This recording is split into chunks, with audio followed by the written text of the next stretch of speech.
bulan, I try nak simpan duit tau. Tapi macam tak berjaya pun. Sebab you buat terbalik tau. Janganlah simpan duit ekstra. You kena simpan sebelum you start berbelanja.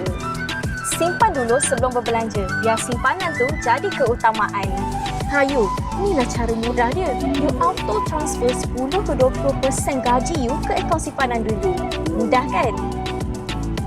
Wow, kalau I buat macam ni, I takkan habiskan semua duit I lah.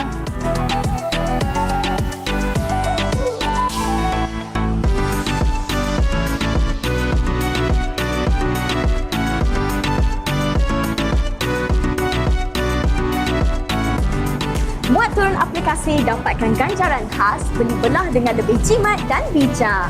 Tambah WhatsApp khidmat pelanggan, sertai platform kami dan mula jana pendapatan tambahan. Jangan tunggu lagi, mulakan sekarang!